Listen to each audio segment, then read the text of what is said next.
Taala wabarakatuh. Alhamdulillah, untuk memberkati lagi program kita pada petang ini, marilah sama-sama kita buka dulu program kita dengan bacaan umul kitab Al-Fatihah.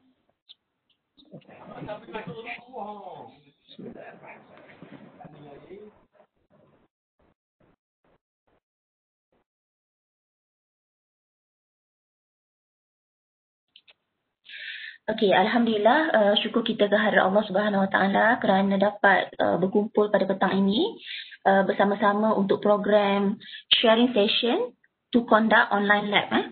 Jadi bersama-sama kita pada petang ini adalah Profesor Teknologis Dr. Cik Muhammad Ruzaidi bin Ghazali yang menjadi facilitator jemputan untuk program ini, dan saya Dr. Wan Mariam binti Wan Muda selaku moderator. Jadi sebelum Prof sihat Prof, sebelum kita mulakan, Prof sihat? Ya, Alhamdulillah. Boleh dengar jelas tak suara saya? Boleh. Alhamdulillah. Sebelum saya mulakan dengan soalan-soalan yang berkaitan dengan online lab kepada sesi jemputan kita, saya ingin memperkenalkan sesi kita lah pada petang ini, walaupun sebenarnya memang beliau tidak asing lagi di UMT ya.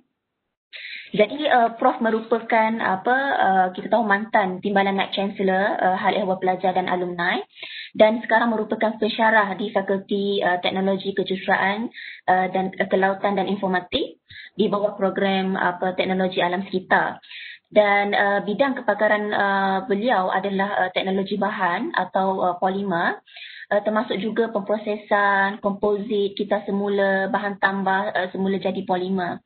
Dan tercetusnya idea untuk sharing session ini adalah kerana beliau sebenarnya pada semester ini mengajar kursus yang ada lab iaitu mekanik bendalih ataupun fluid mechanics, dan memang kursus ini mempunyai slot amali lah. Jadi even memang kita di FTKKI dia Prof memang banyak sebagai Fakulti Teknologi dan Kejuruteraan, memang banyak kursus-kursus yang terlibat dengan slot amali kan.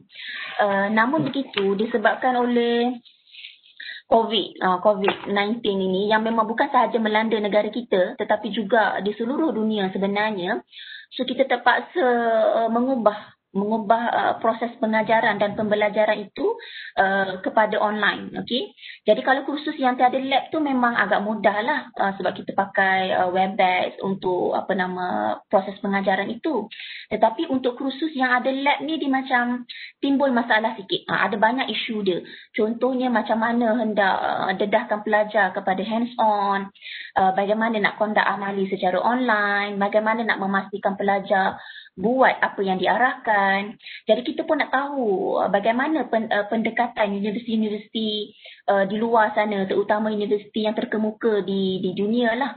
Bagaimana pendekatan yang diambil oleh universiti tersebut dalam menangani isu ini tanpa menjejaskan objektif asal pendedahan sesi amali itu sendiri. Sebab kita tahu objektifnya adalah untuk meningkatkan kemahiran psikomotor pelajar. Meningkatkan kemahiran psikomotor pelajar di dalam kursus yang diambil. So bagaimana Prof? Silakan Prof. Okey. Sama sekali terima kasih. Assalamualaikum warahmatullahi wabarakatuh untuk semua. Astaghfirullahalazim. Allahumma salli ala sayyidina Muhammad wa ala ali sayyidina Muhammad. Salawat dan salam untuk junjungan. Okey, izinkan saya mungkin akan share sikit nanti menggunakan PowerPoint. Cuma di peringkat awal ni kita perlu faham bahawa tujuan saya cetuskan idea ni untuk buat brainstorming session sebenarnya, which is bila kita buat brainstorming session, at least kita boleh share whatever best practices yang mungkin ada di luar dan juga sedia ada di UMT lah. So that's why saya suggest dekat Prof Maizura hari itu untuk adakan sesi ni. Bukanlah tujuan untuk saya nak mengajar ataupun nak menunjukkan sesuatu yang saya ada dan sebagainya, tetapi lebih kepada nak mencari jalan untuk bantu saya pun sebenarnya. Sebab macam yang Dr. Wan kata tadi, saya semester ni pun saya kena ajar satu subjek yang ada amali. Dah lama tak mengajar kan. Lepas tu bila kena mengajar terus kena yang ada amali, dan cabaran yang paling besar adalah COVID lah. So kalau kita lihat pendekatan yang terbaik kalau untuk psikomotor ni memang face to face lah. Masuk lab, pegang dengan tangan, rasa dengan kehadiran fizikal lah. Tapi nak buat macam mana, because of COVID dan sebagainya, kita telah memutuskan bahawa semuanya berjalan secara online. Saya ada ikuti juga beberapa siri yang lain, contohnya semalam dengan UMK. Sebelum ni pun saya ada kontak beberapa universiti, especially universiti yang saya pernah bersama, USM, dengan even UNIMAP, dengan grup-grup MTON, bertanyakan tentang online lab ni lah. Cuma pada ketika dah saat ini mungkin kalau untuk yang engineering tu mereka masih tidak ada pilihan, mereka masih nak meneruskan secara bersemuka. That's why kalau kita tengok ada pelajar-pelajar di universiti-universiti, especially MTON ni memang mendaftar balik ke kampus lah. Kecuali mungkin kawasan-kawasan yang red zone, mungkin dia orang tak boleh terima lah pelajar dia orang. Tapi tak apa, walaupun kita mungkin boleh tengok juga praktis-praktis yang ada mungkin daripada apa yang kita baca, kita lihat dan sebagainya lah. So izinkan saya share dulu, saya nak beri some overview. Lepas tu saya juga mengharapkan sekarang ni partisipan ada 44 orang ni mungkin boleh share juga whatever approach, whatever pendekatan yang dah diguna pakai ataupun yang nak diguna pakai. Sebab untuk saya share apa yang saya cari dan saya juga cadang nak guna. So yang tu insyaAllah nak tunjuk yang betul-betul saya dah guna memang tak ada lah. Okay. Tapi hopefully dia akan jadi manfaat untuk kita lah. Okay, kejap. Sekarang ni nanti lepas Prof share slide ni, saya akan buka untuk Q&A session dulu. Dan mana-mana yang nak share cara mereka handle lab secara online tu, saya cadangkan boleh letak nama dekat chat. Nanti saya akan panggil nama-nama yang ada kat situ lah. Boleh.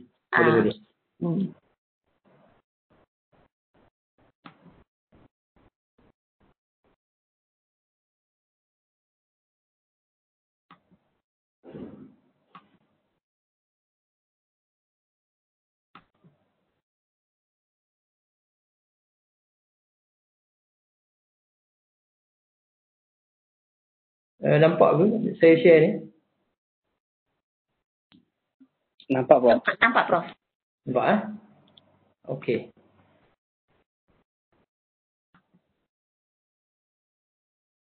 Okey. So kalau kita lihat ini adalah merupakan macam saya kata tadi brainstorming session. So maknanya bukan one way punya discussion lah. So hopefully kita akan ada 2-3 ways punya discussion. Boleh berhentikan saya bila-bila pun. Boleh tanya, boleh terus-terus bincang. Boleh saja mungkin selepas selesai semua nanti saya punya presentation ni, then boleh seperti mana Dr. Wan kata tadi lah, untuk booking slot untuk sama-sama share. Okay. So kalau kita lihat ini hasrat kita kan? Sebab kalau kita duduk seorang-seorang fikir, selalunya memang idea kita tu kita tak boleh nak nilai, kita tak boleh nak anggap bahawa ianya adalah suatu idea yang very good or very great. So that's why kita perlukan idea-idea, pendapat-pendapat ramai. So ada Edward de Bono sendiri pun kata it is better to have enough idea for some of them to be wrong and then to be always right by having no idea at all. So daripada kita tak ada idea langsung, so paling tidak kita boleh share, kita boleh get together, cari pendekatan-pendekatan yang terbaik. Okay, so kalau kita lihat teaching lab-based course ni online or remote ni, memang orang akan bertanya, are you kidding? Kan? Betul ke? Psikomotor punya aspek you nak share online. So kalau kita fikir memang dia akan jadi satu benda yang agak weird lah, agak meragukan. Tapi apa yang kita cuba buat daripada brainstorming session ni, kalau boleh kita nak realisasikan bahawa kita bukan just kidding. Kita cuba nak buktikan bahawa ianya efektif dan memberi kesan yang terbaik kepada pelajar-pelajar kita. That is our intention. Okay, so overview-nya, kalau kita lihat the laboratory punya proses memang is a unique learning experience, a learning environment, which is approach-nya is learning by doing. Ataupun istilah yang banyak digunakan sekarang ni, hands-on experience. Yang ni banyak because of isu bila timbulnya TVET dan sebagainya. So kalau kita sebut learning by doing, so jadi tak menasabah kalau kita belajar tapi tak buat apa-apa. Kita belajar tapi tak menyentuh sesuatu. Tak meletakkan pengalaman kita dekat subjek tu. So that's why laboratory punya konsep sangat menitik beratkan learning by doing, hands-on experience. Tapi seperti mana kita kata, dia jadi timbul masalah dunia hari ni because of COVID and so on. So kalau kita tengok dari sudut learning outcome-nya, mungkin kata-kataan yang tertulis kat sini mungkin ada tak sesuai, macam understanding and so on tu memang tak sesuai jadi learning outcome lah. Tapi hasratnya beginilah kalau kita tengok. Bila kita buat laboratory work ni, kita memang nakkan technical skill. Kita nakkan student aware, tahu, faham dan pandai mengadaptasi, boleh guna dan sebagainya, boleh pegang, boleh sentuh laboratory equipment, tools, materials, computer, software and so on in whatever subjek yang kita ajar. So kalau kita lihat juga skill saintifik yang diperlukan lebih kepada penumpuan problem solving, yang mana digariskan dalam banyak aktiviti-aktiviti makmal ni supaya kita boleh define problem, kita boleh formulate hypothesis, kita boleh design eksperimen, kita boleh buat collecting data, kita boleh buat interpreting data, kita boleh juga buat testing hypothesis, kita boleh hands on the testing, kita boleh buat drawing, design, dan tidak ketinggalan juga kita boleh juga initiate communicating, which is selalunya yang ni dia datang came together because of grouping that kita set dalam kerja-kerja makmal. Okay, so itu basic ataupun hasrat sebenar lab work. Tapi memang secara tradisionalnya face to face training is the best untuk grab whatever apa yang hasrat yang kita nak tadi. Tapi macam saya beritahu tadi, now we are in a different situation. COVID time ni memang tidak membenarkan kita ke arah tu. Kalau ada pun perlu dibuat secara stringent dengan SOP dan sebagainya. So that's why we need to change, we need to transform, try to think kaedah mana yang sesuai untuk kita guna pakai to deliver our training as an online course. Okay. Dia nampak agak pelik lah. Sebab kita dah mula tukar tactile labs kepada simulation. Kita dah mula terpaksa menukar doing by seeing. Kita juga terpaksa menukar reality to virtual. So ini cabaran kita yang perlu kita ambil, yang perlu kita consider to change in whatever subjek yang kita akan libatkan dengan lab online. So cabaran dia, how can we ensure that we are meeting the learn by doing principle. So ini yang jadi cabaran besar. secara bersemuka tak ada isu.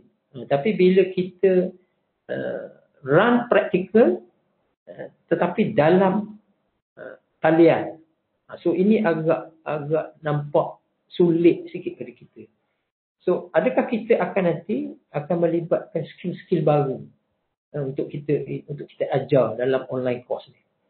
Sebab online teaching ni memang memerlukan different approach berbanding dengan face to face. Tapi nak tak nak kita kena usaha, kita kena cuba. So kita, from my searching and reading yang saya buat, lama dah sebenarnya, tapi baru dikumpulkan untuk kita bincang bersama ni. Sebab sebelum ni pun bila saya berada di Anton pun memang ini antara perkara yang saya perlu tengok dan lihat juga. Sebab walaupun tidak secara waktu tu tak berlaku lagi pun COVID dan sebagainya, tapi sudah ada movement untuk IR 4.0 dan sebagainya yang memerlukan approach yang sebegini. So melalui pembacaan yang saya buat, so ada 4 approach utama lah yang dikenalkan oleh banyak universiti, especially universiti US, Europe, dan juga beberapa universiti di sebelah kita ni, di Japan, Korea dan sebagainya.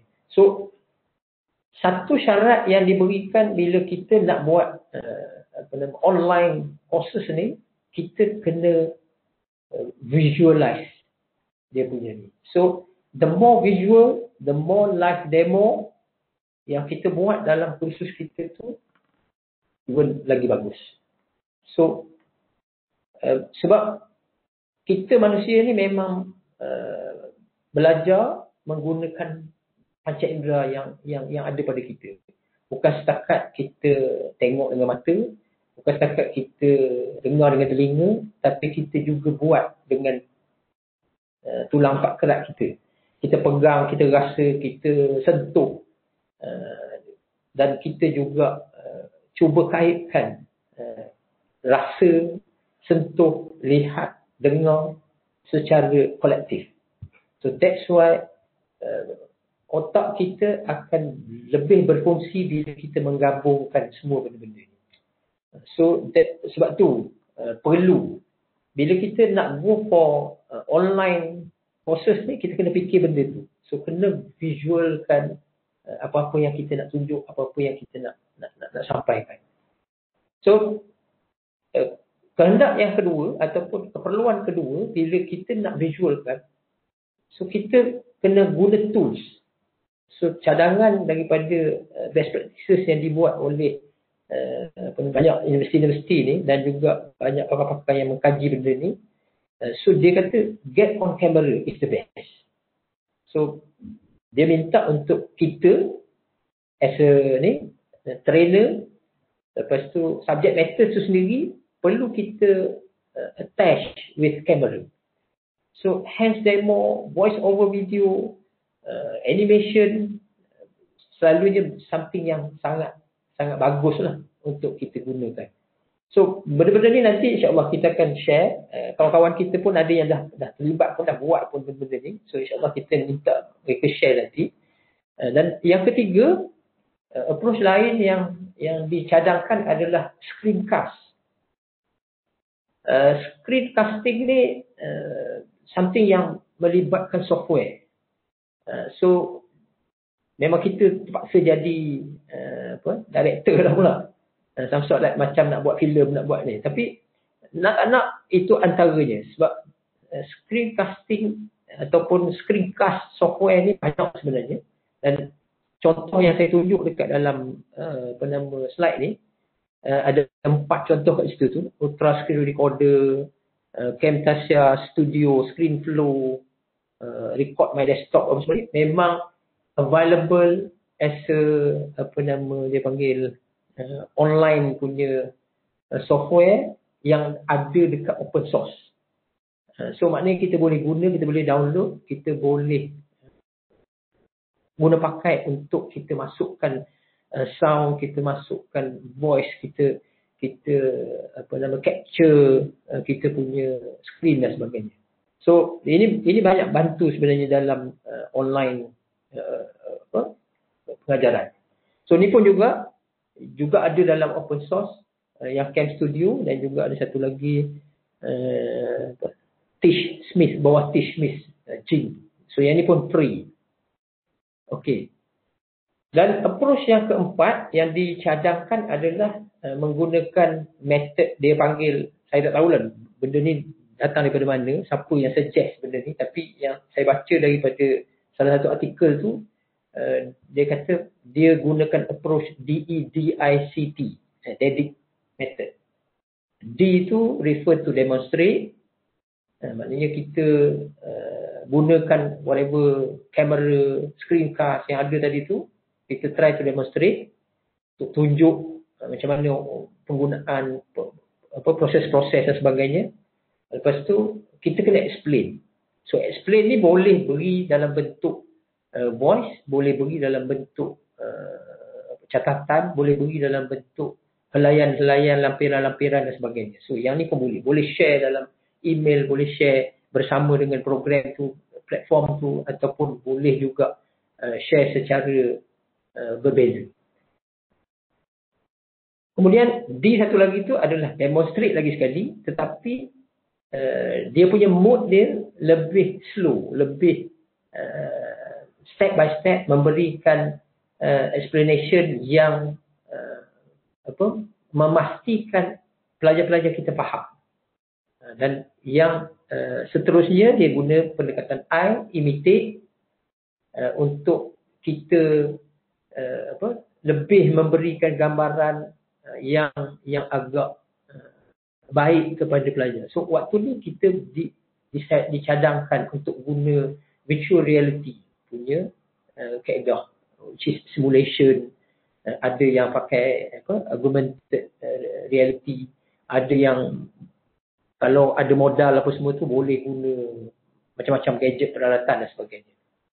So kita seolah-olah macam kita nak get our learners practicing from their own room, their own place. Lepas tu pendekatan seterusnya adalah push. So kena give feedback, kena give advice, kena give guidance, dan kena beri contoh-contoh yang boleh beri guideline kepada pelajar tu macam mana dia nak guna, dia nak communicate, dia nak reply, dia nak share, dia nak hantar feedback dan sebagainya. Dan terakhir sekali daripada perkataan DEDIC tadi tu adalah evaluate lah, test. So yang ni mana-mana pun sama. Kalau kita buat face to face pun, ini juga pendekatan yang kita ada. Akhir sekali kita assess. So kita kena beri our learners challenge. Tak kisahlah guna quiz, guna test, exam, ataupun guna kaedah-kaedah, guna alat-alat bantu, guna software-software bantuan, Kahoot ke apa benda. Itu saya rasa semua dah sedia maklum dan ramai yang dah sedia tahu keperluan-keperluan tu. Okey. So kalau kita tengok, in some cases a portion of lab activities ni kita memang kena demonstrate teknik dia. So bila kita nak kena demonstrate teknik, so kita kena fikir untuk buat secara live ataupun kita record. So kalau kita nak record, mungkin kita boleh guna tadilah pendekatan kamera, kita gunakan pendekatan recording. Lepas ataupun kita boleh juga buat live, kita boleh juga buat interaktif. Tapi yang ini mungkin memerlukan peralatan. Contoh macam semalam bila saya join yang UMK buat tu, Taylor University dia memang tunjuk, tapi bidang dia bidang culinary lah. So culinary memang buat live punya. So ada kamera kiri kanan, ratalah kalau kita tengok contoh yang tunjuk tu, untuk capture satu step by step chef tu mengajar dia punya student. Begitu juga kalau kita tengok ada yang lebih canggih, dia buat real time real time activities.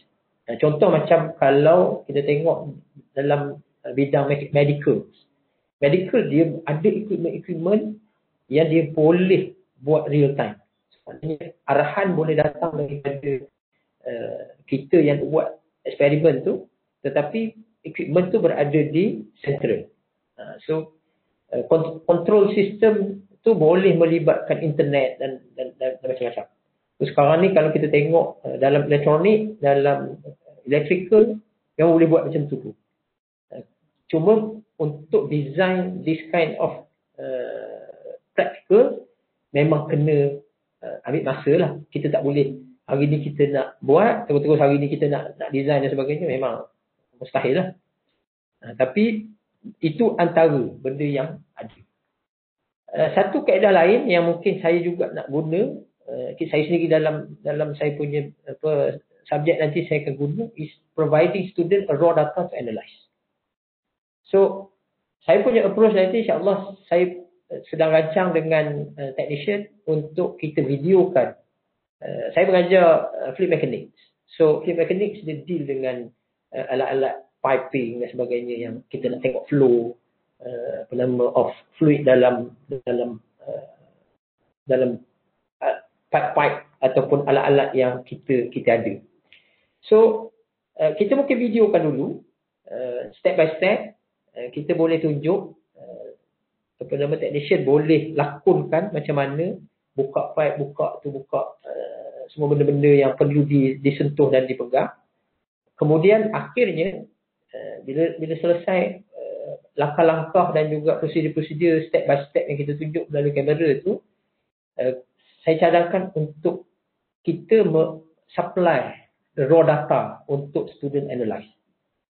So daripada data yang kita beri ni, kita mengharapkan student mampu untuk faham melalui penglihatan dia dalam video tadi, untuk dia kaitkan dengan data-data yang dia dapat untuk dia analisa dan persembahkan dalam bentuk, tak kisahlah sama ada presentation ataupun dalam bentuk laporan. So kita cuma skip pelibatan dia memegang, tapi dari segi penglihatan, dari segi ini dia masih boleh dan dia masih boleh mengimajinasikan demonstrating yang kita buat melalui kamera tu. So itu yang saya cadang nak buat lah. Selain pada itu juga kita juga perlu buat some interaction. Kita tak boleh lepas semata-mata bila kita beri pelajar tu data dan kita tinggal begitu je.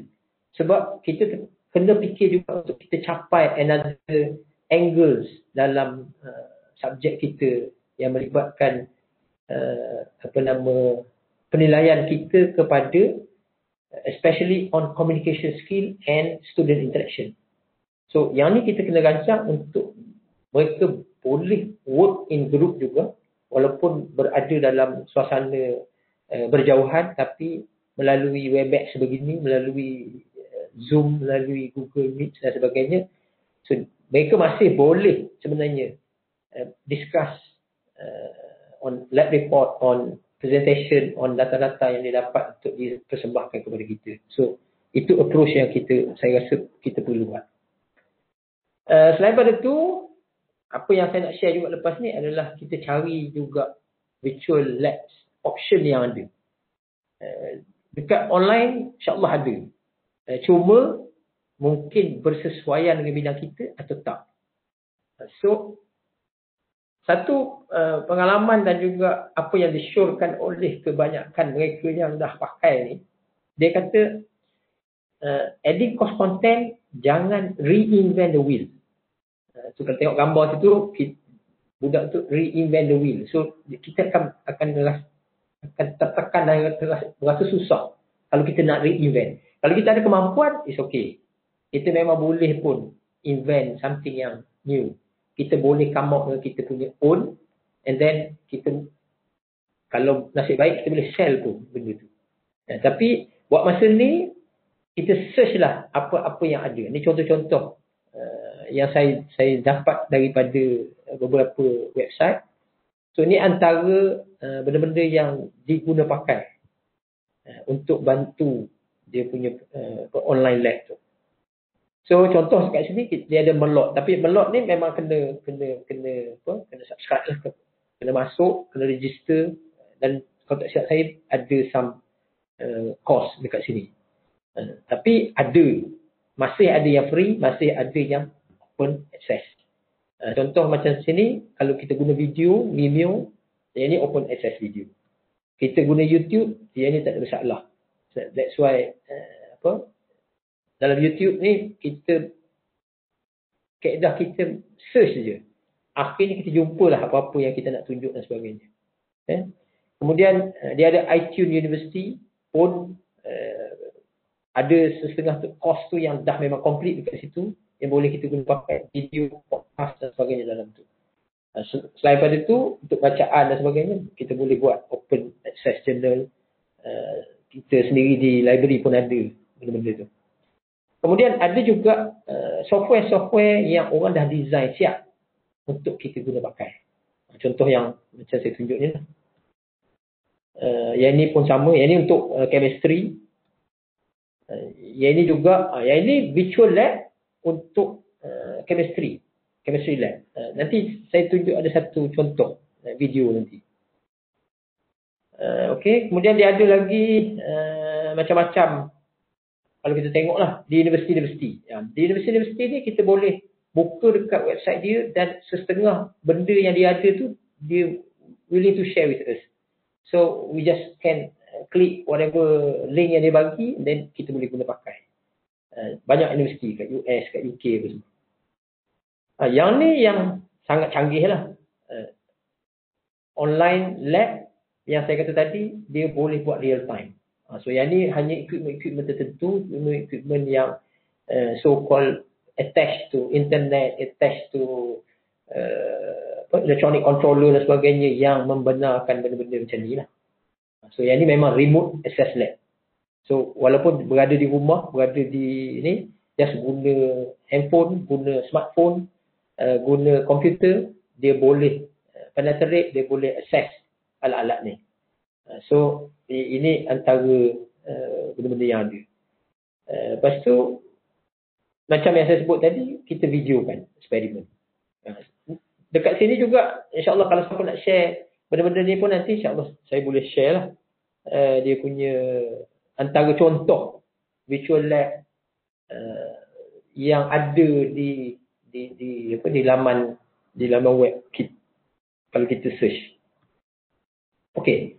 Saya tak pasti sama ada video ni nanti akan ada sound ke tidak dekat masing-masing lah.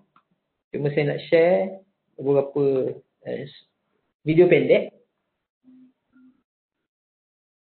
Ada suara tak? Video ni ada suara? Tak ada suara. Tak ada. Tak ada suara. Tu saya kata, saya try dah tadi sebelum ni. Dengan saya, dekat komputer saya dengar. Tapi mungkin komputer lain. Prof kena ni Prof. Dekat share tu, Prof ada share screen kan? Lepas tu dia ada pilihan optimize motion and video. Oh, ya ke? Aha. So maknanya saya kena stop dulu ke macam mana? Prof stop dulu boleh? Okey, boleh. Ya.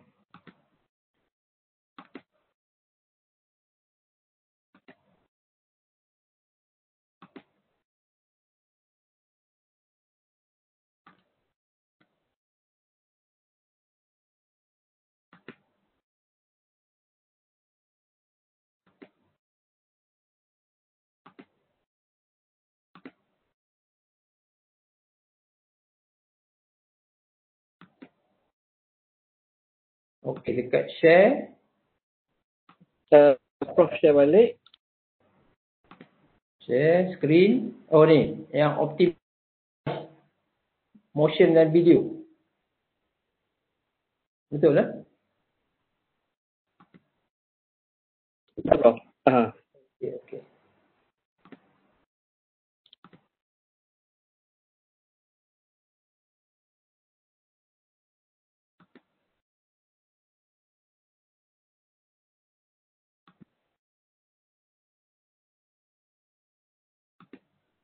Dia pendek-pendek je.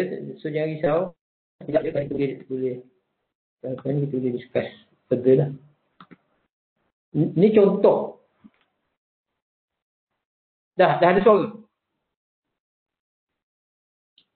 Belum. Prof, kita share balik screen. Prof dah share ke screen? Dah. Oh, tak ada ni Prof. Ada gambar tak? Gambar ada? Tak ada Prof. Gambar pun tak ada? Uh-huh. Dah. Orang tua buat kerja macam ni Sorry.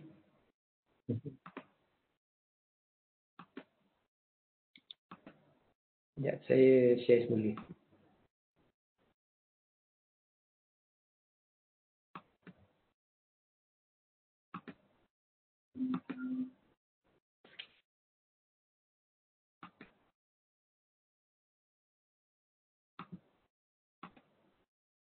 Okey. Ada Ada Prof. Ada.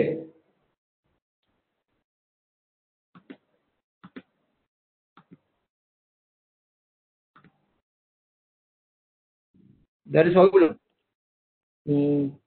Tak ada Prof. Tak ada apa-apa.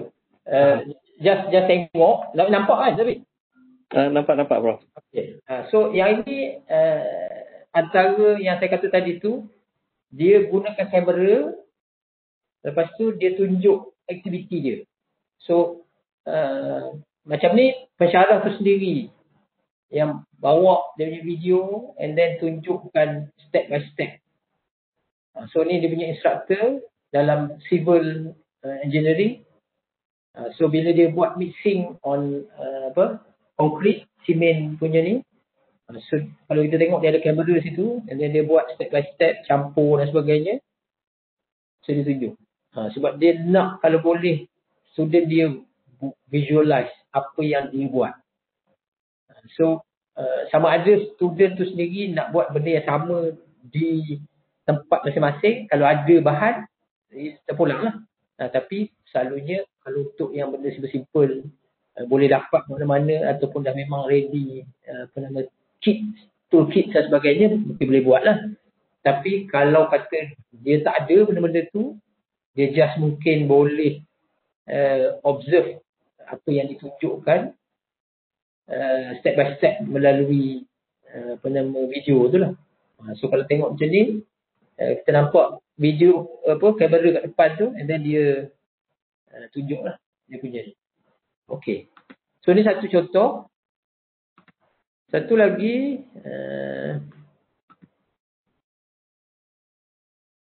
yang ada. Okay. Untuk video ni. Okay, yang ni bioteknologi punya lab. Yang ni dia tunjuk the whole lab setup. Dan tadi live video dia boleh buat. Yang ni dia videokan dulu, dia rakam dulu. So yang ni pun dia buat step by step, dia tunjuk equipment yang terlibat. Lepas tu dia zoom. So dia pergi satu persatu, step by step dan sebagainya lah. Untuk setiapnya. So kalau tengok contohnya kat sini dia bakar tertular yang dia nak guna apa semua tu. So macam mana dia nak culture bakteria ke apa benda tu dalam kes ni. So yang ni dia videokan, tunjuk step by step. So untuk yang macam saya kata saya nak rancang untuk saya tu, saya terpaksa fikir macam ni lah, step by step. And then data yang saya dapat tu saya share dengan student. Kita juga sebenarnya boleh guna satu lagi approach. Yang ini video dah sedia ada, especially in konsep konsep yang terlibat dalam amali kita tu. So kita boleh tunjuk dekat student. Contoh macam ni, dia nak tunjukkan in liquid pressure, peranan pressure pada liquid ataupun pada fluid. So ini memang ada pun dalam YouTube, dalam internet yang kita boleh dapat secara free. So tengok contoh macam ni, dia beri dalam bentuk screencast lah, kalau kita boleh gambarkan. Okay. So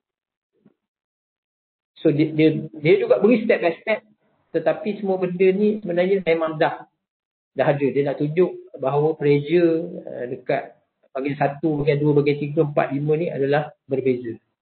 Dan akhirnya dia buat gambaran animation, kita tebang untuk tunjukkan different pressure akan memberikan different effect kepada flow pada fluid tu lah. So yang ni pun mungkin boleh kita guna pakai untuk kita tunjuk supaya student faham. Cuma ada satu lagi yang saya nak share juga adalah visual lab. Yang ni available banyak bidang. So kalau kita tengok, saya share. Okay. Ini visual lab yang handled by Ministry of Human Resource Development. Yang ni di US kalau tak silap saya. So kalau kita bukan US, India kalau tak silap. So kalau kita tengok kat sini, dia ada pelbagai bidang. Electronic Communication, Computer Science Engineering, Electrical Engineering. So yang saya nak tunjuk yang berkaitan dengan saya punya skop nanti, insyaAllah, bawah civil engineering. So kalau kita tengok bawah civil engineering, so kita ada subjek-subjek yang pelbagai.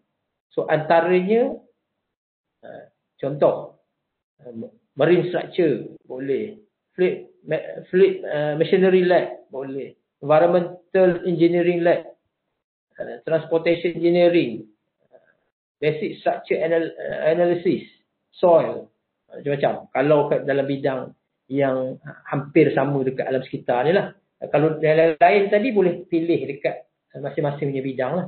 So kalau contoh, kalau nak tengok satu, saya ambil saya punya lab ni, fluid mechanic lab. So dia ada benda yang dah ready dia bagi kat kita untuk kita pilih. So introduction. Introduction ni dia bentuk dalam description lah. So dia akan bagi apa-apa.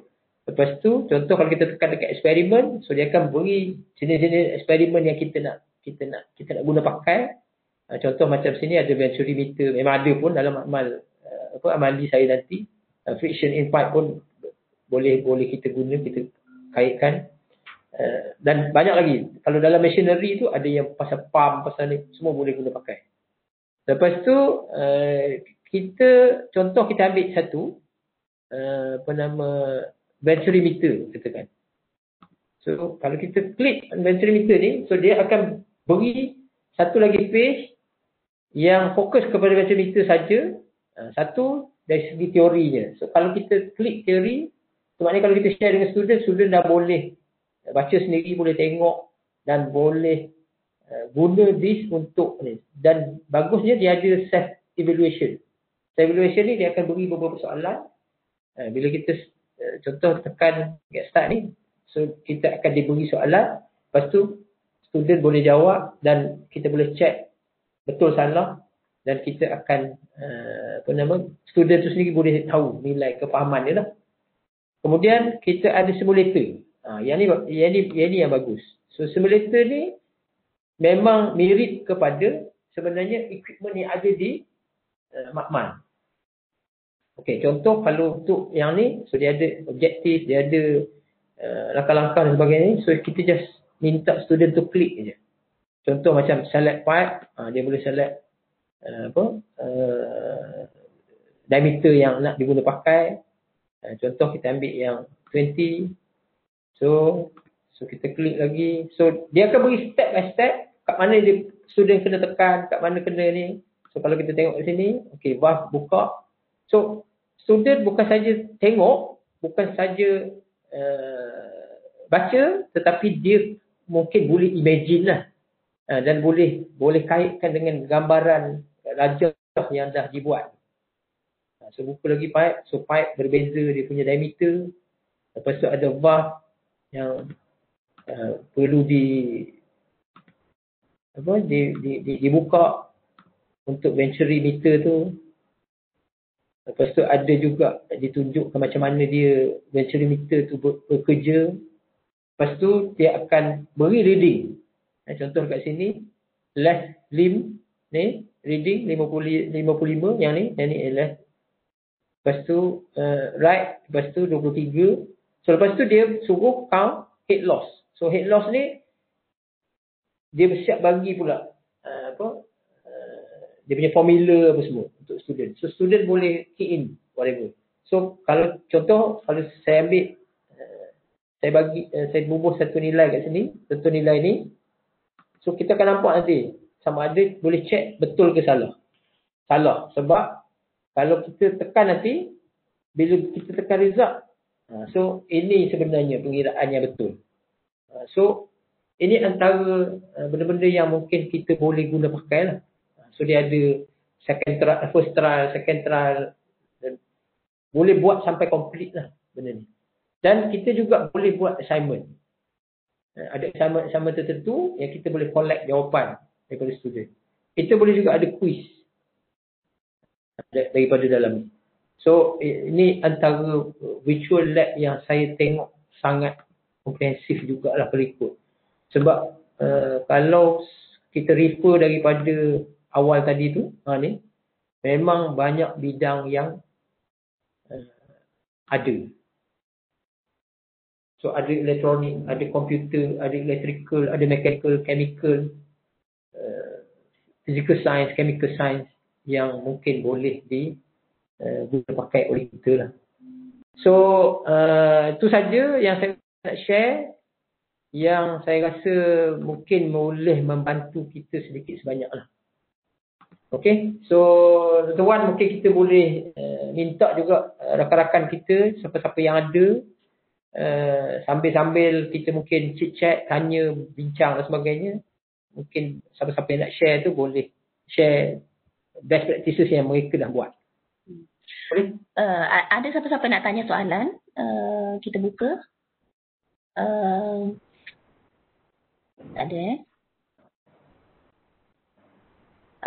kalau sementara menunggu volunteer, Prof ada nak share yang macam yang untuk fluid mechanics punya, ada tak? Yang macam mana nanti yang Prof nak buat? Tadi itulah maksudnya yang pakai dua lab tu. Yang tu lah. Tadi saya cerita tadi, satu through kamera kita videokan. Lepas tu satu lagi tu yang virtual lab tu pun memang saya boleh guna pakai terus dah sebenarnya. Dr. Laili ada nak tanya soalan? Okay.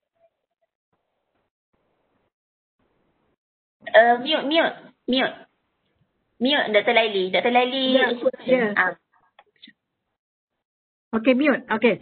Prof, terima kasihlah atas perkongsian. Kita memang pelajar kita memang yang STEM ni memang kita perlukan amalilah. So nampaklah idea-idea yang diberi tu memang sangat membantu. Alhamdulillah. Cuma saya tertarik juga dengan cara Dr. Mariam baru-baru ini yang beliau dia buat online untuk amali dan dia buka Facebook. Kan, jadi dia share Facebook. Jadi pada saya itu sangat membantu. Selain daripada kita buat recording dan kita share dengan pelajar, bila kita buat secara live dengan Facebook pun ramai pelajar boleh masuk tanpa menggunakan internet yang kuatlah contohnya. Jadi itu satu lagi cara yang rasanya agak menarik juga lah Prof. Cuma memang online lab ni memang satu cabaran. Jadi macam pelajar sebenarnya dia nak tahu teknik-teknik tu. Cara kan benda-benda yang dia nak kena pegang, cara handle macam berapa foundation, dia kena faham nak handle instrumentation dan sebagainya lah. Dan bila kita nak buat tu, jadi saya rasa sharing ni memang bagus lah Prof. Terima kasih banyak. Ya. Okay. Terima kasih. Dia sama macam yang saya tunjuk dalam video tadi. Salah satu video tadi tu yang instructor tu memang dia buat live. Memang dan platform terbaik buat masa ni saya rasa Facebook lah. Yang tu mudah untuk student access dan sebagainya kan. Dan dia mungkin tak melibatkan banyak data untuk student tu sendiri lah. So it's a good practice sebenarnya, apa yang Tuan mungkin dah buat bersama Laili semua di apa stand apa lah. So Sementara ada siapa lagi kot mungkin? ada siapa nak tanya soalan lagi? Sementara menunggu soalan dan juga volunteer yang lain, mungkin saya boleh share juga kot sikit amalan untuk saya punya kursus lah.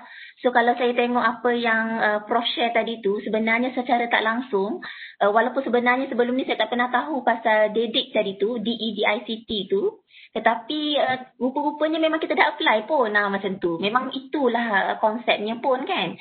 Memang bukannya kita ada buat demo, kita ada explain menggunakan video, menggunakan screencast omatik. Lepas tu kita ada bagi penerangan pada student untuk student imitate balik apa benda yang kita buat. Lepas tu kita bagi soalan. Macam assessment lah. Assessment supaya test. Sebab tadi ada T belakang test kan. Supaya mereka boleh follow apa benda yang kita buat tu. So kalau boleh saya share sikit saya share saya punya screen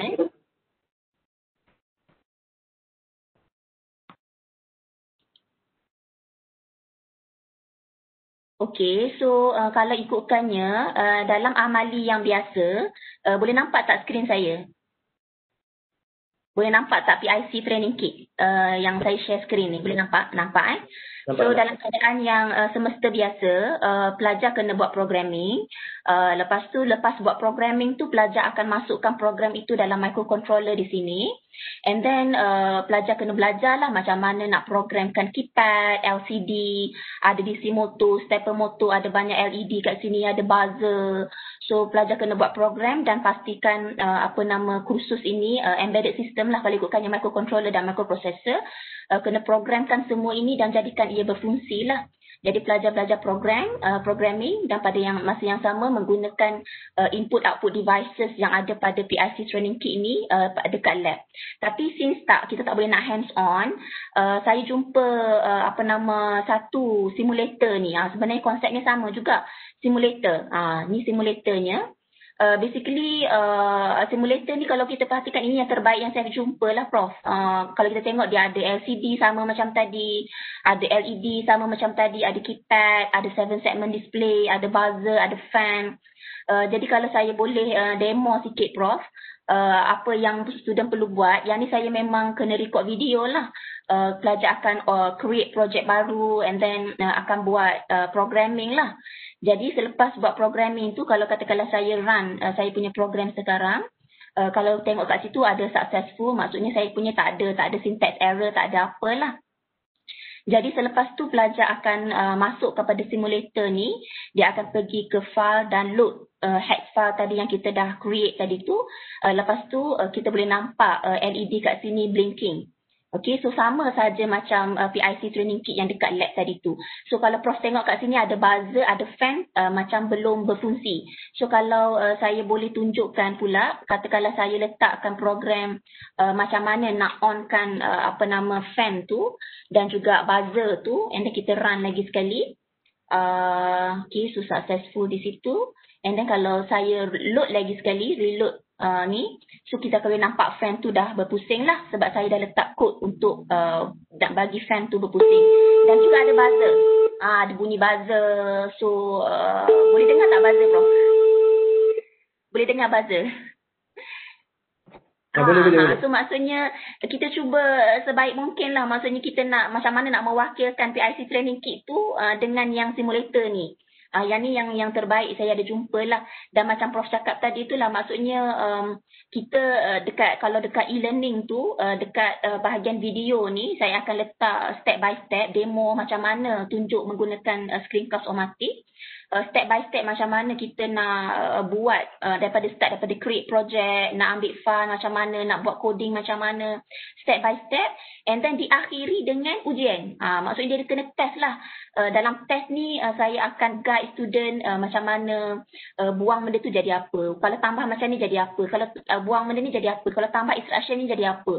So kita nak minta student explore kita nak online 3 jam tu, saya takut makan data pelajar lah kan. Jadi cara itu je saya rasa cara antara yang pelajar boleh buat sendiri.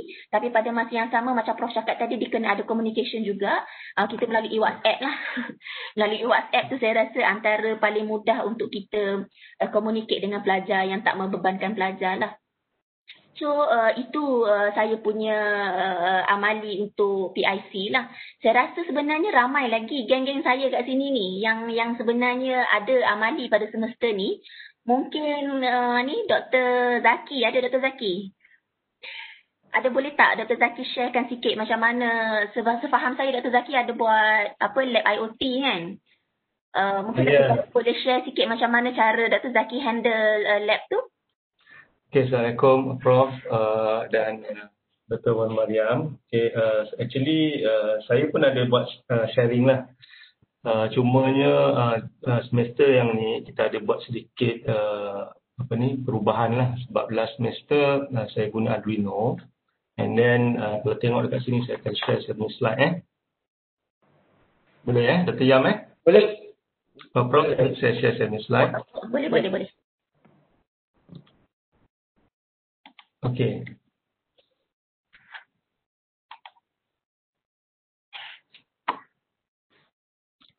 Okay, so basically kalau tengok dekat saya punya program IoT ni, the last time kita buat adalah base kepada Arduino lah. Kenapa saya choose Arduino ni? Sebab pertama Arduino ni dia open platform, okay, dia open source, so student dia boleh explore dengan lebih banyak lah. And then tapi Arduino sendiri dia bukan bersifat IoT sebab dia tak ada Wi-Fi, dia tak ada connection built-in dalam Wi-Fi. So untuk nak jadikan dia IoT, basically kita kena letak Wi-Fi shield lah. So bila semester lepas bila ada Wi-Fi shield, so tak ada masalah lah, kita boleh build Arduino. Jadi disebabkan semester ni pada permulaan saya memang decide kita tak nak pakai Arduino. Sebab kita nak transfer daripada Arduino ni kepada ESP32 lah. So ESP is more powerful dan dia IoT device, dah ada Bluetooth, ada Wi-Fi, ada Bluetooth low energy. So many benefit lah yang ESP32 can offer. And then suddenly kita ada last minute beberapa editor sebab ada COVID. So because of that, saya still pakai Arduino juga untuk kita ada 8 lab.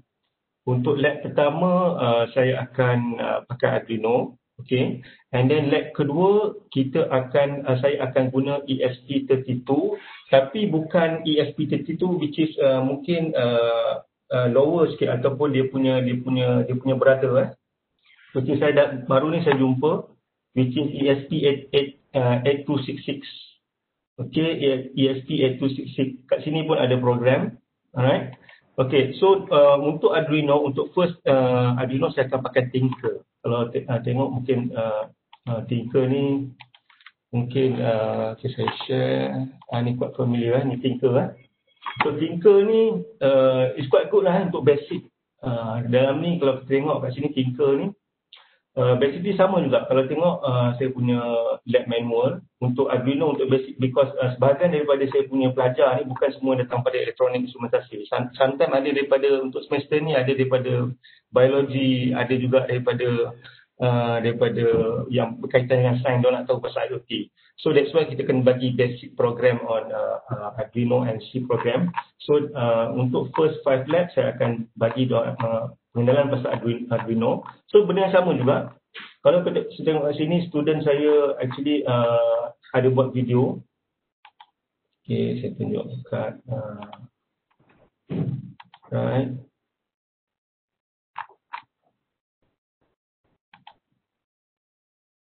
Okay.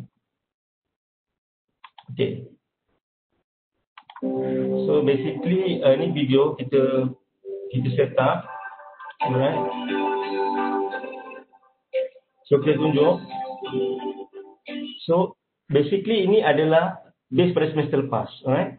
Apa yang saya nak tunjukkan, so normally student buat and then buat program. Tapi bila kita menggunakan macam saya kata tadi, kita gunakan Tinker, konsep yang sama juga. Okay. Alright. Okay. Konsep yang sama juga. Okay, kita let's say kita nak very basic punya ni, which is ada LED. Okay, ada macam yang ini adalah light sensor. Okay. And then kita connect dengan LED, right? And then after that kita buat program. Alright. So apa student perlu buat, dia program yang ini, and then lepas tu dia run simulation. Okay.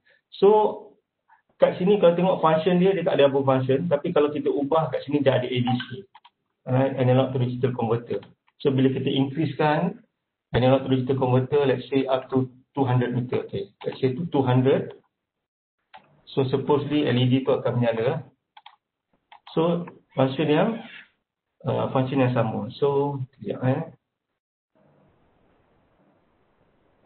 okay, sekejap tak jadi pula ni. Tadi jadi. Biasa bila yang tu dia tak jadi pula. Sekejap. Okay. Alright, low high. Okay. Sekejap, kita tengok sekejap. Okay, kita code balik. Code. Okay, ni C++ ni coding ni kita bagi. Okay, when we go to 200, so the automatic change. Okay, we do a start simulation. Oh, pun tak ada juga saya pun tak tahu sebab apa Tadi sepatutnya dia sepatutnya LED tu akan menyala lah. Tak apa. Okay. So tapi basically macam tu, right? And then bila dah nampak ni dia menyala, nampak ni? Alright, So LED tu menyala. So maksudnya light intensity dia, function dia kita nak bagi tahu student, especially yang bukan background elektronik. So bila intensity cahaya tu melebihi ataupun lebih daripada 200, LED akan menyala. So bila kurang, LED akan tidak menyala. So dia base pada apa yang kita program kat sini lah. And then bila kita nak ubah kepada IoT, so in order to do IoT, dia kena ada connection dengan web server. Dan di sini saya nampak satu software which is I think is quite good lah for IoT punya. Dan yang bagusnya yang ini software ini ini adalah macam saya kata dia ada demonstration, but dia bagi untuk IoT dia boleh bagi boleh membenarkan pelajar tu menggunakan. Tapi ada features-features yang tak boleh lah, which is you hanya boleh simulate saja. Okay? Sebab yang kegunaan software ni basically you boleh develop up to PCB board. So as example yang ini basic weather station, right? Saya tak ada masa lah untuk develop benda ni ambil masa yang actually mungkin 2-3 minggu susah saya just run as example. Okay. Kita run yang ini dia pakai Arduino kau tengok sini Arduino Mega. So konsep sama dengan Arduino Mega, dia akan connect dengan Wi-Fi. Alright. So bila kita run, okay, and then kita yang ini adalah web dipanggil web server. So web server actually dia akan baca daripada sensor, so dia akan baca berapa kelajuan wind, berapa pula direction of wind, and then temperature berbanyak, which is yang kita ajar kepada student. Di mana student dalam mini project kita ada bagi beberapa sensor, dan actually student dia akan develop. Jadi dia akan develop dia punya mini project. Yang mana as example dalam mini project kalau tengok dalam saya punya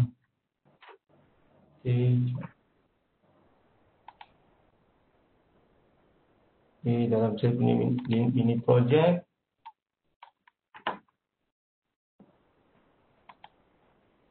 tak jumpa pula Okay. So student tu akan buat sebagai contoh dia akan dapat projek-projek yang macam ni. Projek-projek yang memerlukan dia kena create which is user interface, dan benda ni tak perlu student program. So basically all of this user interface is actually kita boleh cakap off the shelf, kita ambil daripada Gmas, and then kita bring dekat kita punya software, dan dia boleh measure. Contoh ni yang ni dia measure temperature ini juga boleh connect dengan MATLAB ThinkSpeed lah. Okay, this one so this measure some amount of the sensor. Okay, so Itu sajalah yang saya dapat share, yang mana saya rasa sangat berguna lah untuk pelajar macam contoh yang ni. Instead daripada kita develop sendiri, yang ini kita boleh develop using Proteus. But the important things is benda ni free. Dan saya still nak kena explore lebih lah, sebab yang ni dia still menggunakan Arduino Mega. Itu saja daripada saya, insyaAllah. Okay. Terima kasih banyak Dr. Zaki. It's very good sharing, sebab kalau kita tengok memang time COVID ni sebenarnya bukan student yang kena kerja lebih, kita kena kerja lebih. Ya. Memang banyak, saya memang kena buat balik lah apa yang kita buat dulu, which is video-video yang kita buat dulu untuk IoT tu. So kita kena redo it again, and then so that dia punya tu lebih sesuai untuk online punya ni. Tapi selalunya apa yang saya buat, Prof, saya buat secara online, and then lepas tu saya record and then saya letak dalam YouTube lah. So kalau student dia ada masalah online punya ni, dia akan boleh tengok kemudian lah dekat YouTube. Betul. Dr. Zaki, software tu tadi kata dia free kan? Sebab yang ni untuk apa nama ni juga, berat tak? Maksudnya bila kita install tu berat tak komputer? Dia tak, dia very ringan. Sebab kalau tengok kat sini, saya tunjuk saya close project ni. Dia ada saya close project ni.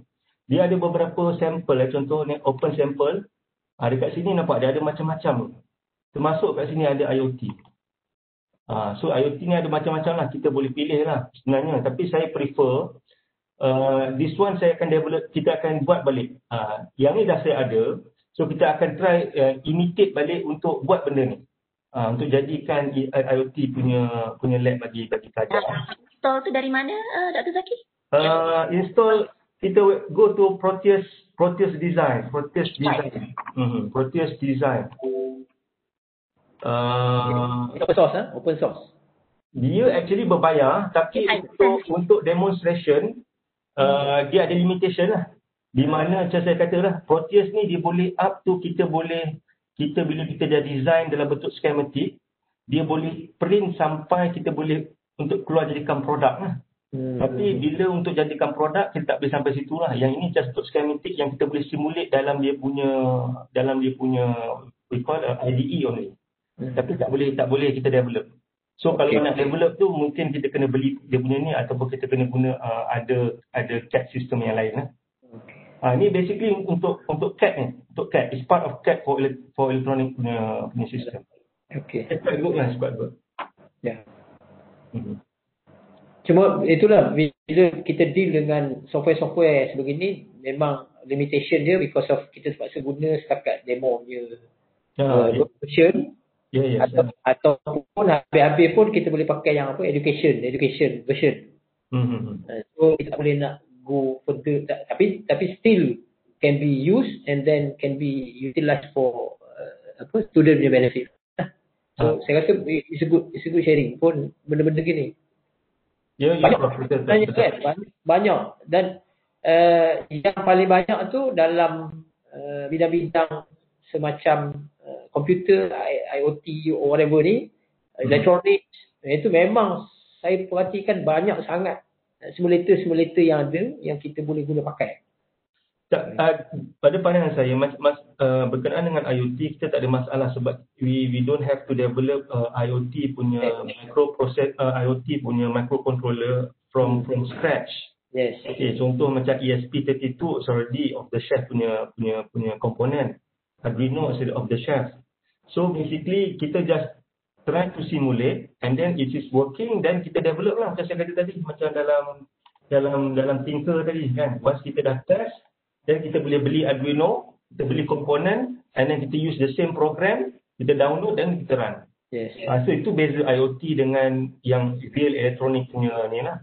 So kalau IoT memang saya suggest benda ni, sebab once bila dia working dekat sini, so you just ambil je komponen-komponen tu, you connect, and then you boleh run using the same program punya structure. Okay. Ada rakan-rakan kita yang daripada bidang-bidang lain lagi tak yang mungkin nak share? Terima kasih Dr. Zaki. Ada siapa-siapa lagi yang nak share? Saya hari tu ada pergi ke SPSM, Food Tech. Sebenarnya idea menggunakan buat lab and then guna screencast omatik, video and then berakhir dengan Google Form punya test tu. Sebenarnya ideanya daripada Food Tech punya lecturer. Maksudnya pun memang baguslah sharing kan. Maksudnya daripada sisi kita dapat idea kan. Betul. Saya rasa bidang lain pun ada juga ni. Siapa-siapa yang nak share? Ada lagi tak? Siapa-siapa yang ni rasa volunteer nak share?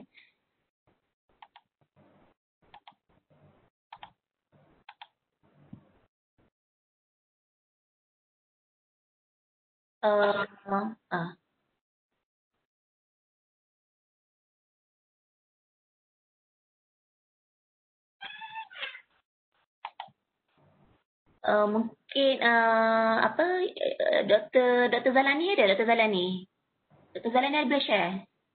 Ada. Boleh share tak apa-apa sementara menunggu lecturer lain tengah prepare ke apa yang patut? Ada, sebenarnya ada sikit je lah dari segi poin-poin lah untuk saya share. Sebabnya saya tak ada slide sebenarnya, tak apa ke? Tak apa. Terima kasih Prof. Okey, terima kasih Prof. Sebelum tu terima kasihlah Prof di atas pengisian yang saya rasa cukup bermanfaat lah untuk kita semua. Untuk kita sama-sama melakukan perancangan yang terbaik lah dalam melaksanakan online lab. Khususnya bagi lab masing-masing dalam tempoh PKP inilah. Jadi kursus yang saya ajar adalah reka bentuk peralatan elektronik. Saya rasa lebih kurang Dr. Zaki juga. Cumanya bagi kursus ini antara transferable skillnya adalah yang pertama, pelajar perlu menggunakan software. Ya? Software yang digunakan untuk desain litar elektronik lah. Jadi antara software yang saya gunakan adalah salah satunya daripada National Instrument, iaitu Multisync. Dan softwarenya adalah license software. Yang kedua, software AutoCAD. Yang ini daripada Autodesk. Dan yang ini juga adalah license software lah. Dan yang ketiga, LT Spice. Yang ini free of charge. Dan yang kedua, antara transferable skill untuk kursus ini adalah hands-on. Bagaimana membina litar menggunakan komponen elektronik. Dan juga proses-proses soldering, desoldering. Proses melibatkan pembinaan litar elektronik lah. Okey. Antara cabaran yang saya nak kongsikan lah dalam merancang lab untuk pelajar saya secara online ini. Yang pertama dari segi software itu sebenarnya ada license software lah. So kalau ikutkan, kalau bukan tempoh PKP, tempoh biasa, yang face to face, pelajar boleh saja pergi ke lab yang mana mereka dapat akses kepada yang full license punya software. Tapi apabila kita melaksanakannya secara online, contohnya Multisync ataupun AutoCAD itu, saya kena perlu fikirkan cara lah untuk mereka dapat akses kepada software-software tersebut, iaitu apabila saya cek dalam internet, sebenarnya dari segi software-software inilah, Multisync dengan AutoCAD ini, dia punya company ya, iaitu Autodesk dan dengan National Instrument ni, mereka sebenarnya memang dia supply yang educational punya. Maksudnya, kita sebagai instructor dan juga student boleh subscribe. Boleh subscribe untuk download educational version bagi software-software ini. Yang mana, tapi dengan syarat kita perlu register menggunakan email institutional, dia kata. Maksudnya email UNT lah. Dan saya telah cuba register dan memang kita boleh download lah software tersebut secara percuma. Dia bagi tempoh selama 1 tahun untuk educational version. Itu masalah dan cabaran dari segi license software lah. Okay. So yang kedua, antara cabarannya ialah macam mana kita nak demonstrate penggunaan software tersebut secara online. Itu mungkin samalah seperti apa yang Prof bentangkan tadi. So kaedahnya yang boleh saya fikirkan di sini adalah dengan cara share screen lah. Iaitu share screen live demo. Maknanya kita demonstrate macam mana nak guna software tu. Dan student tu akan tengok lah. Sambil-sambil tu dia orang akan install software yang educational version tadi. Dan juga follow apa yang kita buat lah. Okay. Okay. So itu dari segi macam mana kita nak transfer skill untuk menggunakan software itu dengan cara demonstrate dan dia orang follow lah secara live. Tapi masalahnya ada pelajar yang menggunakan tablet, ada pelajar yang menggunakan handphone masa kuliah. So apa yang kita perlu fikirkan adalah kita nak pastikan mereka buat, iaitu mereka boleh download software educational tadi dan mungkin install dalam komputer masing-masing. Sebab saya rasa yang menggunakan Android based platform ataupun iOS ni sebenarnya mungkin mereka menggunakan data telefon kan untuk follow kuliah. Jadi so dengan kaedah tadi saya perlu melakukan macam recorded live lah. Saya akan buat recorded live juga untuk pastikan mereka-mereka yang ikuti kuliah live secara melalui handphone ataupun tablet dan sebagainya ni yang menggunakan platform Android dan iOS ini, maknanya lepas kuliah tu mereka boleh ikuti recorded live untuk mereka install software itu dan pandai-pandai lah. Maknanya sama ada pinjam laptop kawan ke ataupun pergi ke cyber cafe ke kan, untuk pastikan mereka dapat install software dekat Windows dan buat tugasan-tugasan yang kita berikan. Yeah. Okay. So yang ketiga isunya macam mana kita nak buat hands on. Maksudnya kita nak demonstrate macam mana nak gunakan solder, nak bina circuit, nak buat analisis ataupun nak buat test pada circuit itu, nak troubleshoot circuit. Jadi yang ni kita kena tunjuk jugalah, tunjuk secara live juga. Iaitu kita demo, kita set kamera, kita demo secara live, dan untuk fokus pada circuit yang kita buat tu, kalau nak solder mungkin perlukan kena fokus kan, sebab itu mungkin saya boleh fikirkan menggunakan handphone lah. Maknanya 2 kamera kat sini. So menggunakan handphone dan saya boleh solder dan tunjukkan kepada mereka, dan juga video-video tersebut saya akan rekodkan lah untuk aktiviti asynchronous nanti. Jadi dengan buat live demo itu untuk pastikan mereka buat, so kena bagi tugasan lah. Saya akan bagi mini project supaya mereka boleh buat dalam grup. Jadi untuk tidak membebankan mereka bila mereka buat projek dalam grup ni, mungkin save cost sikit lah dari segi consumables, dari segi mereka nak buat live video pembentangan ke. Dan juga sebenarnya consumables ni kita sediakan dekat lab.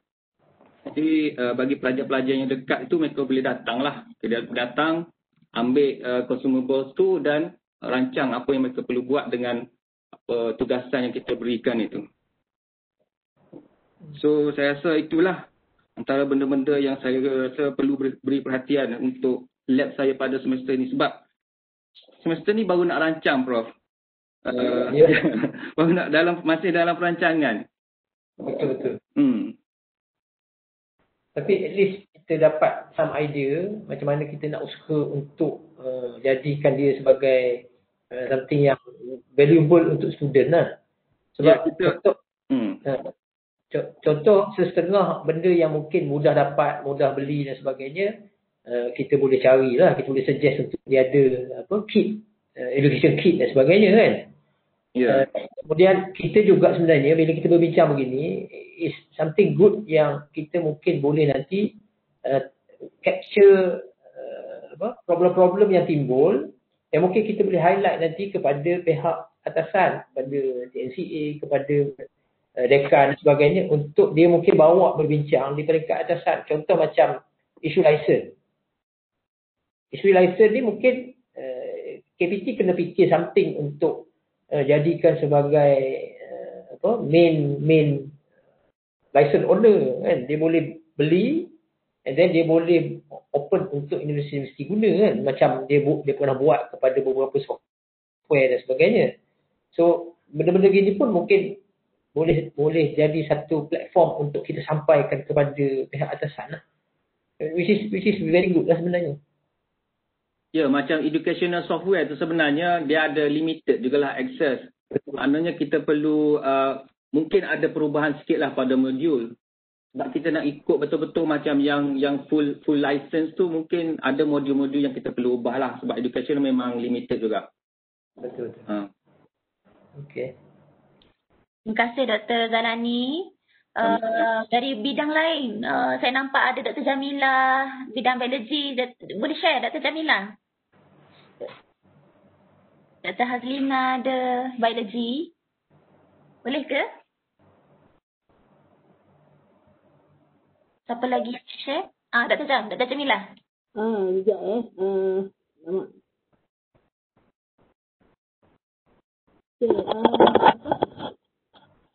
Untuk biologi yang tadi ada Prof tunjuk tadi, satu yang kita tunjukkan secara visual tu lah. Hari ni kita buat macam tu lah. Kita tunjuk setiap peralatan yang kita pakai dan cara mana kita demo. By demonstration lah. Dan kalau untuk subjek-subjek yang lebih memerlukan, misalnya kita tengok key, kunci, misalnya untuk mengecam kulat ke pokok ke, kita gunakan specimen lah. Maksudnya kita boleh keluar dan tunjuk kat dia apakah ciri-ciri yang kita ikut daripada key tersebut lah. Macam yang Prof tunjukkan tadi lah. Cuma untuk semester ni kita belum start lagi lah. Jadi kita akan buat video macam tu lah. Dan pergi kepada real, kita boleh bergerak, dia orang tak boleh bergerak kan. Kita pergi keluar tu dan tunjukkan spesimen pokok misalnya untuk mengecam, contohnya pokok cembusu. Apakah ciri yang ada pada daun, kita akan boleh zoom dekat daun tu lah. Ataupun dekat dia, dekat kulit dia tu macam mana, kita tunjukkan karakter yang ada dalam kunci lah. Guided lah macam tu kan. Betul. Itu dia. Okey. Tu saya kata tadi tu. Bila COVID ni, kita yang kena kerja banyak. Ya, betul. Okey. Terima kasih Dr. Jamila. Ada siapa-siapa lagi yang rasa nak share? Rasanya konsepnya lebih kurang sama je Prof. Maksudnya ada video. Yelah, maksudnya untuk apa sahaja bidang. Rasanya memang cover macam seperti yang Prof cakap tadi itulah. Memang kita tak nak lari daripada yang tu. Ya, betul. Cuma satu lagi yang mungkin kita boleh fikir juga adalah cuba inject kreativiti masing-masing lah dalam bidang masing-masing. Sebab sebenarnya ialah melalui internet searching apa semua ni, kadang-kadang kita dapatlah some idea yang orang tak buat tapi kita nampak, ataupun kita tak pernah cuba tapi orang pernah buat. So mungkin benda-benda gini boleh kita garapkan, kita ambil and then kita cuba dalam kita punya subjek lah. Memang tak dinafikan semester ni adalah semester percubaan lah untuk kita. Kita kena cuba whatever benda yang ada. So kalau kata in terms of evaluation untuk accreditation ke apa semua ke akan datang, bukti-bukti yang kita buat ni sebenarnya menjadi satu benda yang sangat berharga lah untuk kita tunjuk. Sebab memang akan ada argument nanti elemen psikomotor, tapi kita dah mula ubah sedikit kaedah dan juga cara kita assess, cara kita approach dengan student dan sebagainya. Tapi nak buat macam mana kan, sebab memang dah tak boleh face to face. Jadi nak tak nak kena cari method yang terbaik lah untuk kita buktikan bahawa natijah daripada benda yang kita buat ni adalah akhirnya nak menggambarkan psikomotor capability student. So yang tu saya rasa kita baguslah usaha kita ke arah tu. Okey.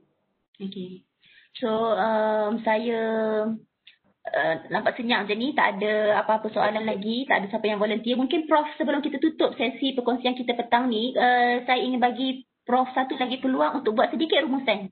Sedikit rumusan sebelum tutup Prof. Alright. Saya nak merumuskan bahawa sebenarnya satu rahmatlah bila berlaku keadaan sebegini. Kita mungkin boleh berfikir kita sudah tidak boleh selesa dengan kebiasaan. So kita kena do something, kita kena create something. Kadang-kadang dia menjadikan kita lebih kreatif, kadang-kadang dia menjadikan kita lebih hidup untuk memastikan bahawa apa yang kita nak sampaikan sampai kepada pelajar. Sebab selama ni bila face to face ni kita dah rasa selesa, kita dah duduk dalam satu comfort zone yang kita rasa bila kita buat pelajar faham ke tak faham ke lah, tak, aku dah buat. Tapi bila sampai keadaan sekarang, kita dah kena fikir cara lain, kita dah kena buat satu approach baru yang nak memastikan bukan saja student faham, tapi kita lebih menguasai bidang tu untuk memahamkan orang. That is the beauty of kejadian yang berjadi sekarang lah. Lepas tu saya juga mengharapkan kalau kita ada lah, kalau di kalangan kita ni ada benda-benda yang mungkin boleh kita sinkroniskan untuk jadi seolah-olah macam bahan tu, walaupun kita cedok situ cedok sini, tapi akhirnya menjadi bahan kita. So why not kita share, kita package kan, jadikan dia satu something yang agak mempunyai nilai tambah yang mungkin ke arah komersial sikit. Lepas tu kita boleh share dengan universiti-universiti lain, boleh share dengan ni. Sebab semalam bila saya ikut yang UK tu, pengarah, salah seorang pengarah di KPT yang banyak deal dengan akademik, online apa semua ni, dia mencadangkan agar kalau boleh dia kata setiap universiti come up dengan dia punya own. Walaupun benda tu kita ambil daripada experience orang, tapi once balik ke universiti kita jadikan bahan tu adalah bahan universiti kita dan kita pula boleh share dengan universiti lain. So itulah harapan saya rasa untuk kita di UMT ni, supaya kita mampu juga bersaing sama-sama, come up dengan benda-benda macam tu lah, insyaAllah. So saya rasa terima kasih banyak atas pelibatan ramai juga tadi tu, hampir 90 lebih partisipan tadi. Kalaupun mungkin ada yang tak terlibat dengan amali semester ni, tapi semester-semester akan datang, walaupun mungkin COVID-19 selesai, tapi approach sebegini masih boleh kita fikirkan, kita gunakan demi kita bawa universiti kita supaya selari dengan IR 4.0 dan sebagainya lah. So itulah harapan saya. Saya ucap terima kasih banyak-banyak atas kesudian dan pelibatan semualah. Terima kasih banyak Tuan Maria. Ya, okey. Terima kasih Prof atas sesi perkongsian tadi, atas tips-tips yang diberikan, dan terima kasih juga kepada semua pensyarah yang sudi share kaedah masing-masing. Terima kasih juga kepada PBBI yang menyediakan medium ini. Terima kasih kepada Pusat Data Pembangunan Digital yang menjadi host Webex. Terima kasih semua. Diharapkan dapat memberi manfaat kepada semua. So saya sudahi dah tutup program kita ini dengan tasbih kafarah dan suratul Asr.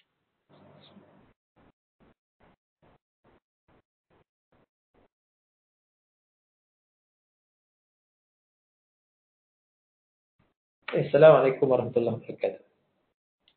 Warahmatullahi wabarakatuh. Terima kasih Prof. Terima kasih. Terima kasih.